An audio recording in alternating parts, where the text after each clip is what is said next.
And welcome back to the Hot Lap. We are talking Aston Martin, the mean green, hopefully at some point winning machine with Adrian Newey on board, but not quite yet on board. We've got to wait till March.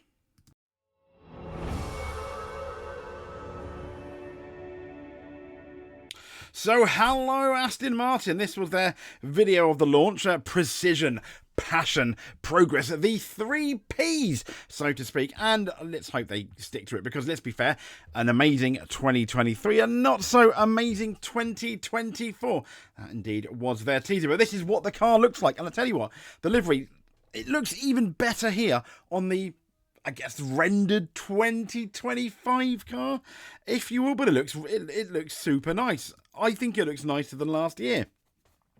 Once again, this is a render. But they have made quite a few significant changes.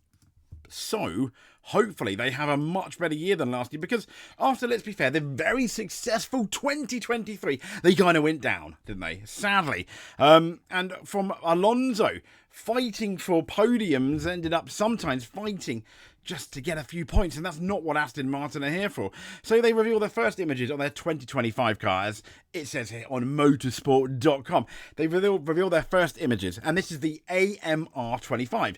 The car features much changed side pods apparently, compared to obviously last year. And they've got here, whilst unlike Ferrari, Aston Martin has stuck with a push rod front suspension, and the British squad have also applied this arrangement at the rear of its machines. Push rod, pull rod, that's all the craze at the moment apparently, and last year. But it features an unchanged livery, although I do think it looks nicer, and it comes after a disappointing year. As we were saying, they only finished 5th in the Constructors' Championship, and it really was quite a distant 5th in the Constructors' standing, with 0 podiums, having claimed 8 of them in 2023. I thought they did get a podium in 24. Maybe I was wrong. I'm sure that... Anyway, we learnt a lot in 24, they said, and the team have been using that as a driving force as we head into the season with the AMR 25. They said the competition is going to be very tight in the last year of the current regulations. But that's surely a good thing for us, maybe not so for others. But they said, but I know the team have been working hard at the AMR TC, I believe that's the Aston Martin Racing Technical Centre, to make sure we are ready.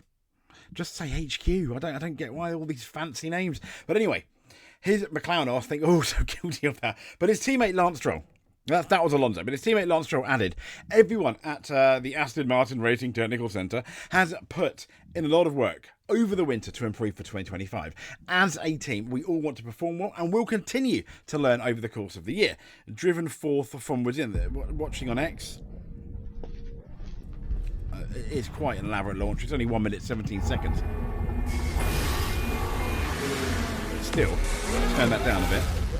Yeah, look at that. I mean, it looks pretty cool, doesn't it? You got the wind, which is really not the wind machine, is it? It's the oh my gosh, I forgot what it's called, but yeah, one of those things that help the car. Air tunnel. There you go. It looks amazing. I mean, it's quite. Yes, it is a CGI fest. I mean, it's like watching a Marvel film, isn't it? Of late, but it looks nice. They've spent money on this. They spent obviously money doing it, and I think I'm fairly excited for it. Let's see what the race says. But they've put Aston Martin reveals 25 F1 car and its main priority. Okay, this is going to be interesting. Been officially unveiled. They're talking about has already showcased its largely unchanged livery, but why? Kind of like Ferrari red. Why would you want to change it? It looks so lovely. The follow-up to the disappointing features reprofiled side pods, a significant evolution of the front design that debuted in October's United States Grand Prix.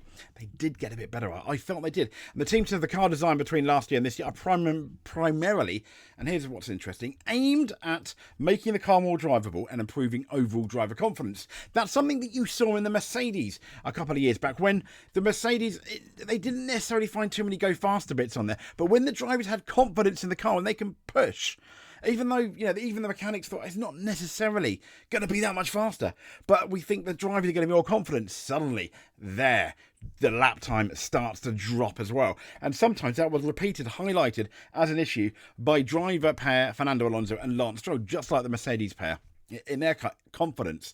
For this year's car, we've really taken on board the lessons and feedback from last season, and that is the new team boss, Andy Cow, who was behind the very fantastic Mercedes engine from 2014 that dominated, didn't they? And he said, we focused on creating a more drivable car for Lance and Fernando, and we've pushed hard to make it more benign. More than 90% of the aerodynamic surfaces differ from last year's car, they're saying, with changes made across the front and rear wings, side pods, engine cover, and floor. It's going to obviously have a filming day in Bahrain on Monday. Some of you, by the time you've you've watched this, it may have already happened. But it's Aston Martin's last car, sadly powered by Mercedes, because as we know, it's going to be an all-out Honda fest incoming. But there we go. That's pretty much most of the Aston Martin news. But the bulk of the work has been made under previous technical director Dan Fallows. Remember, Adrian Newey coming in March. It is a big deal. Can he change anything for this year? Yes, it is. He is quite limited. But obviously, Adrian Newey's focus is going to be on the 2026 car.